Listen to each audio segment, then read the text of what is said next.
And of course, I've muted myself for the first time while introducing the panel. How idiotic of me on this Wednesday afternoon. I'll redo it for all you guys. I was just going to say that it's going to be a rollicking series decided this. Australia won the toss and elected a bat on a hot and humid day in Chennai. The toss was as funny as Ravi Shastri have done many times. We have, of course, Somesh Agarwal, Anirudh Suresh, and, of course, Nikhil Popat joining us in this preview. Guys, how does that sit with you? We're going to be having an Indian chase on Ugadi. So,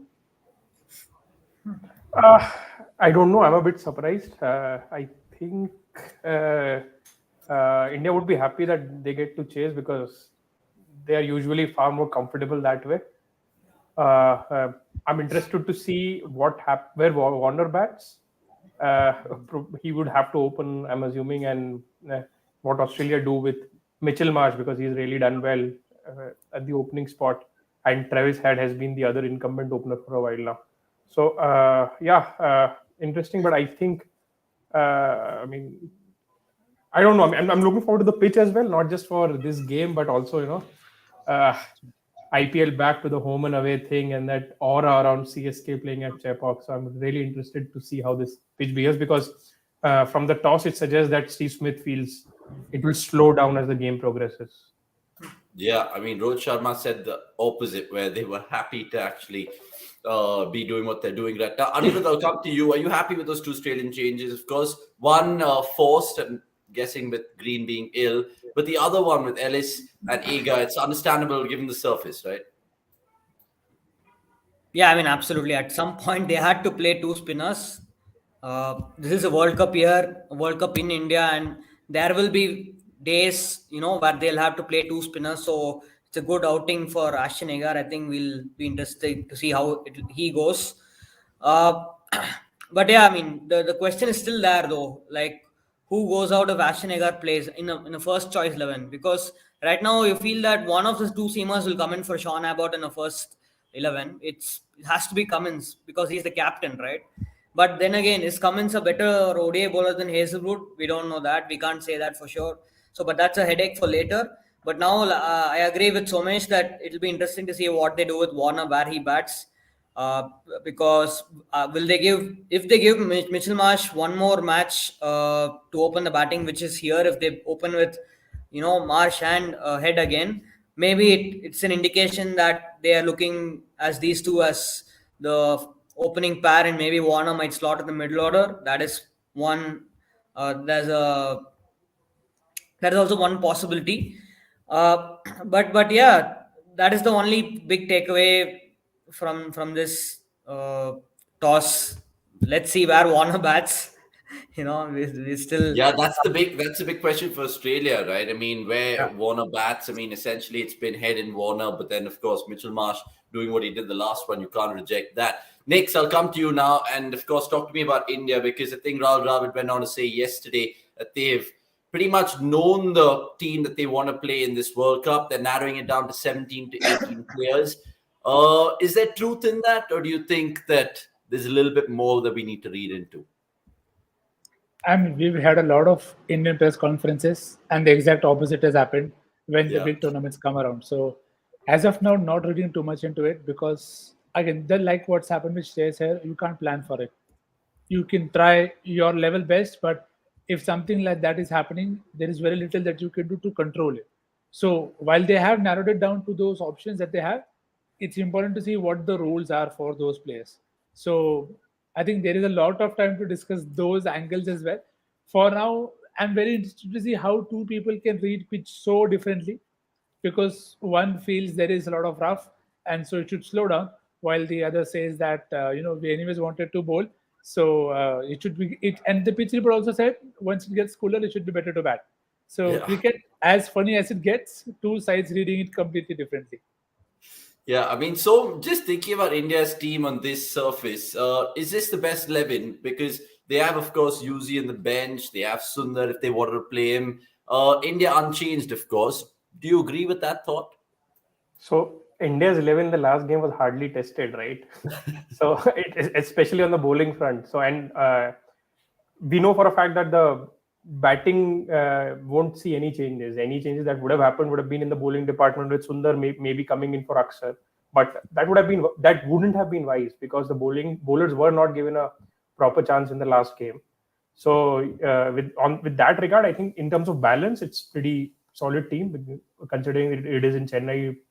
Quite a few bowling options. Although if India would have known that Warner would be coming in, probably they would have opted for Sundar instead of Akshar. But obviously, no one knows that, and this is that thing about cricket, which is very very stupid that you have to name your 11 at the toss and can't make any tweaks later.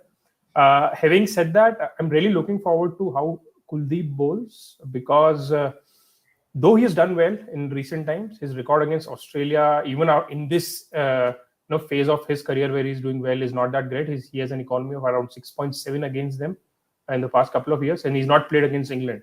So at least in my mind, it is very clear that the players that I want to see in the Indian 11 come the World Cup are the players who've done well against Australia and England, because ultimately that is what is going to matter when it comes to winning that title. Or whatever you do against West Indies, Sri Lanka, whatnot, I mean, it counts for a lot. It counts for statistics and everything, but doing well against England and Australia is what going to win India the trophy. Yeah, and they've been unbeaten in the last 5 series deciders, so hopefully that continues. And it's like beating these teams, right? It's not like the minnows like New Zealand and Sri Lanka. No offense to any of them watching right now. By the way, lots of comments coming through, which we'll take one by one. There's one which I just read in Twitter, which is really funny. I'll bring it up right now. Gopal going on to say, the funniest thing about today's match, gents, is the crowd will be supporting the blue jersey team, but the next time they'll be supporting the yellow jersey team, of course, heading into the IPL and all of that. Knowing Chennai's crowd, I mean, they might be supporting the yellow team today as well equally. No, they're not biased that way. Very knowledgeable. And unbiased. And partisan a little bit. Chapal Cho saying, do India need to play Jadeja at number 4 to counter the swing? To all our top order right-handers have some problems against swing. Next, you take this one because we spoke about it in the last watch along. The fact that Stark just had a field day at the right-handers. Should India switch it up? But again, it's a futile chat because they're never going to do it in practice. Yeah, I think what is more probably practical is they may send Rahul up and just shield Sky. So they might just swap their positions. I don't think the team is proactive on the field. They are proactive on paper, but not on the field. So I think that's the max that will happen. But if it keeps happening, then I'm sure there will be a chance that you could possibly start seeing Jadeja being used like that as a shield for if there are conditions that are always getting seen. I don't think it should happen here. So I think here Sky would take this kind of pitch, but it will still, I think, keep a bit low. So I think that's what will also trouble him if he doesn't get at the right spot. But he's chasing, so he'll hope he doesn't get to bat. Now, speaking of chasing, Introspect says, does anybody remember 280 plus chasing here in Chepauk? I think it's tough to chase on this track. I mean, Anirudh, if you just scamper through your memory, is it chasing track, Chepauk, at the top of your head?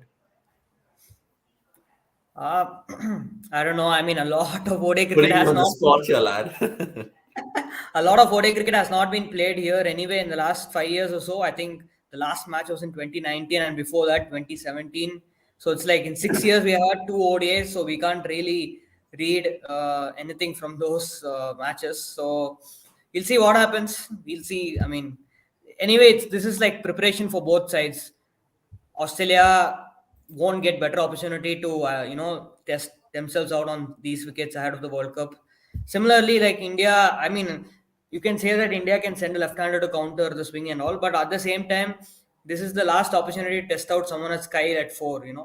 In Manjarekar's words, give him one more match to find out if he's if he belongs or not. So why not let Sky face another over of Stark and then see what he can come up with. If he fails thrice in a row, then surely you get the answer, right? So you don't achieve anything by beating Australia in this bilateral and sending Jadeja at 4, and that's not really helpful in the bigger picture. So I think if I were India, I would just do what I've been doing for the first 2 ODIs and just play the same way and see who's good, who's not good, and move on. That's it. So we saw India's batting frailties come into the fore, and we'll talk about them just, of course, before they resume their innings. But I just want to quickly get one from you here. Heading into the World Cup, how do we look in terms of that top 6, top 7? I know it's the monotony of the right-handers, but apart from that, any other chinks in the armor? Like you've already said, maybe mid innings is a good point for us to talk about India's batting. Yeah. I want to see Rohit Sharma scoring some runs. Again, it's maybe the clutter of 3 formats or what, but Gill has scored some runs, Kohli has scored some runs. Iyer, when he comes back to his spot, his deserving spot at number 4, he has runs under his belt. KL Rahul has now finished 2 good games for India at 5, and even while batting first, he has had good numbers there. But Rohit Sharma's form in white ball cricket has been under par, if I may say, for a very long time. So that is something that I'm looking forward to. And then again, are India flexible enough to experiment at number 4? These are only 2 things. Apart from that, I feel that what Rahul Dravid said is pretty obvious, that there is a clear 15, 16 players that should have been and are identified by now. Yeah, I mean, it's food for thought that I'm just looking at the series statistics in terms of most wickets in particular, in terms of the ODI scheme of things. And there's obviously nothing to choose from the Indian Pacers because Shami and Siraj 3 each. How much are you looking forward to them? Because obviously with the absence of Bumrah right now, all the limelight falls on those 2. And Knicks, Shami has given us a lot of conviction over the years, especially in ICC tournaments. He has something about him which he delivers. Do we kind of usher in Umran Malik slowly in the other series? Is this because it's a crucial series? They're going with their tried and tested Shami and Siraj? I think that's what their first instinct has always been, to rely on the key and the regulars, at least when there is something at stake, which is actually counterproductive to what they say that they want to try and do that, but they never do it. So in that sense, it's understandable. And with Shami, I think what benefits him a lot is even at this, when it's the low bounce, then he's somebody who doesn't leave the stumps much. Siraj at times can be a bit erratic, which is also the case with Shami. So you just hope the right kind of MS, both of them, this is the right kind of them turns up for the day, and then you are sorted in that sense. But India will play a few series, and I'm very interested to see how they plan, because you already lost a key pacer. And if you lose one of these 2, you need to have replacements ready. We discussed about Arshdeep, we discussed about Umran as well. So even Jaydev, Unadkat, if they want to try, you have to give them games, see what they do. Don't just go back to Umesh because you played him in some other format. So I hope that doesn't happen. But yeah, for this particular phase, I think Sami, Siraj definitely are the starters with no Bumrah around. And it just begs the question about the third seamer. And then inevitably and invariably, it's Hardik Pandya who comes in that equation. So, I mean, how do you assess him as an ODI bowler? Because I know he's not going to bowl all the 10 at times. He's probably going to bowl 5 or 6. But how crucial he is in the 50-over scheme of things. We've seen him in the 20-over format, of course. I mean, as crucial as he is in the 20-over format, nothing changes, right? There is, even if you throw the net to the entire country, you won't find a replacement for Hardik Pandya. So, and you can actually replace all the other 10, barring him, in the ODI scheme of things. So that is how crucial he is. I mean, I'm not worried. See, the point is, he earns his place no matter what, and that is the reason for his confidence that he sort of that everyone sees when he takes the field and whatnot, because he knows that he's one of a kind. Yeah. And at times that confidence is good, maybe at times it's bad. We never know, but more often than not, it's good because he feels very secure. And so, I mean, there's India. I mean, see, the only thing that India would need from Hardik Pandya is at times just figure out a way to not leak runs, because he takes wickets. There is no doubt about that. But the only thing that at times goes against him with the ball is he doesn't have that run-saving option. I think something which happens with Yuzvendra Chahal as well. So maybe that is something, if the bowling coach or he himself can work towards, would be interesting. I just want to go back and touch upon 2 points. One was the comment on the 2019 games. So I think that was against West Indies when Simran Hetmoyer just tore India apart, and they just chased down 288 with ease. So again, if you're looking at historical trends, then maybe India are in a better position since they're chasing. Second is, I just want to go back to Australia and just think about, someone like Josh Inglis, right? I mean, when you have two players who are already doing so well at the top of the order, Josh Inglis is a very natural middle order player. I mean, why would I just fail to understand that why did they pick Warner when they had a proper middle order player in the squad? Maybe Anirudh can throw some light on it if I'm missing out on something. Look, I think Warner scored a century in his last ODI, if I'm not wrong. So I think there's no question of Warner walking into this starting 11 whenever he's fit. I think it's just where he plays now, whether they see him as an opener or a middle order batter. But when was the last time he batted in the middle? Ani, sorry to cut you off. Warner in the middle order? I'm not even sure if it's happened in ODIs ever. I have to go and check that. But here's the thing as well. Warner and Head are right up there as the most prolific partnership, in ODIs. I mean, they've batted together like 12, 13 times and scored really like close to 1,000 runs or something like that. I don't know. I'm probably exaggerating it, but they've scored more than 1,000 runs at an average close to 70 or 80. And they have a 300-run stand and all that. So yeah, I mean, these two knocks from Mitchell Marsh have kind of, made us think, okay, should Marsh open? Should he take advantage of the power play? Is it left, right, and all that things? But yeah, I mean, if you go back and look at what Warner and Head have achieved as a pair whenever they have batted, what Warner has achieved as an opener in the last 1.5 years, I think he completely deserves his place in the 11, and I think we should not complain even if he opens. At the end of the day, Mitchell Marsh has done only... Yeah, so where would you play Mitchell Marsh then? Because if you bat him 3, then maybe Smith and Labuschagne sort of have to go one place down each. Unless then Marsh becomes the finisher. Today it's an unfortunate situation because Green is not available. So Marsh might have to bat, it's an awkward position for him wherever he bats. He can't bat 3 because Smith is there. He can't bat 4 because Labuschagne can't bat 5. He doesn't have the power game to bat at 5.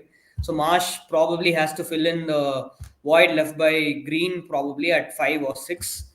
But if assuming Green is fit, then I would probably bat Mitchell Marsh at 4 if this guy is fit, if Warner is fit and opening. Because Labuschagne does not start. His numbers are very bad. He's been given an extended run. He's still not cracked the ODI format, and I think he can have no complaints if he's not picked. But yeah, I would also be very curious to see how it will go if Warner is pushed to 4 and then you have Marsh and Head opening. So probably they can experiment that, in the months ahead. Maybe because we have seen in the past how they kind of cracked the T20 code by promoting Mitchell Marsh accidentally. He batted number 3 against Bangladesh, and that kind of worked in their favor. So yeah, this could be an good accident as well, a happy accident that Marsh ends up opening and it works out well. So, but yeah, let's see who opens the batting today in 5 minutes time. That will give us a good idea of what's to come going forward. I just have a quick one for all of you guys. I'm just looking at this Australia team, right? Fine, 1-1, they're one win away from another series win.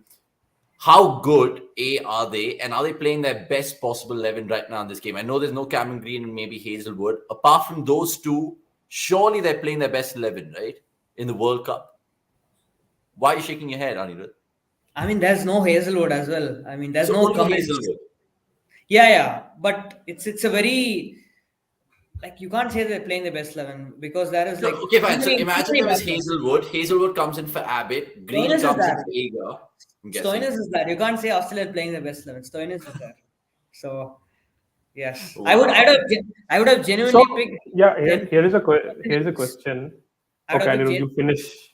Yeah, I would genuinely pick Nathan Ellis over Marcus Stoinis in this 11, even at number 8 or number 7, wherever. But I just don't get the Australian management's obsession with playing Stoinis over and over again, even though he's proved for like 4 or 5 years now that he's simply not good enough for this. This is a precise question that I wanted to ask. Let's say Hazelwood comes in, he replaces Abbott. Maybe Abbott. and then they would want to play Cummins as well because he's the captain. So isn't Cummins coming in for Stoinis or even Labuschagne just makes this Australian 11 much more stronger? Because I mean, India, they would have to play both Agar and Zampa. There's no question about it. And there has to be Maxwell somewhere there too. Yeah, exactly. Maxwell is also not there. So Maxwell's out there. Clearly not their best 11. But this is how I see it. I see it like in most matches in the World Cup, they will want to play 3 seamers, which means there's no place for Ashton Agar. There will be an odd match like this, maybe in Chennai or somewhere where the pitch is really dry, that they will want to bring in Ashton Agar.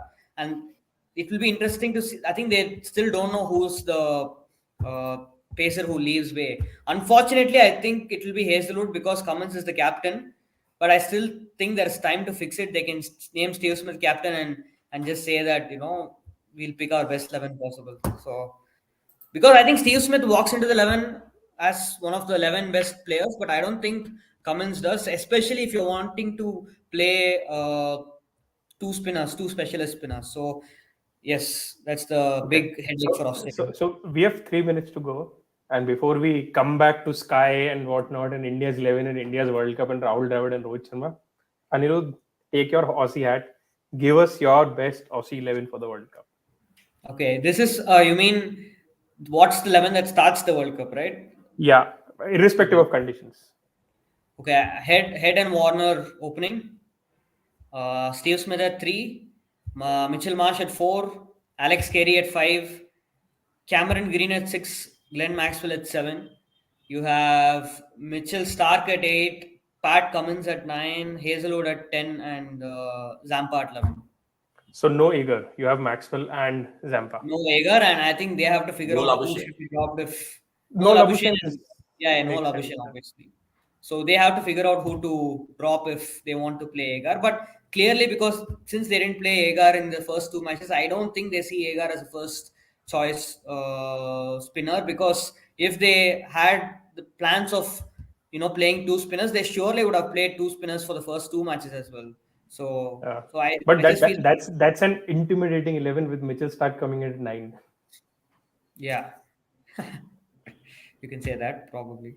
It's honestly crazy, guys. We can go on, and we will go on at 5 p.m. later today in terms of the mid-innings review. Hopefully, it's a 50 overs that they bat out these teams, because we haven't seen that so far in the series. Yeah, so when you said 5 p.m., I was about to say, unless there is a collapse and we are here at 3:30 talking about India pitches 150 and whatnot. You never know. Honestly, you can keep your comments coming through that time as well. We'll take the pending questions from this one there. And thanks, Nick, Som, and Anirudh for making your presence felt. Good luck and happy Ugadi to all of you guys watching this. Enjoy the afternoon's play, and we'll be back at 5, like I said. See you guys soon. Have a good day.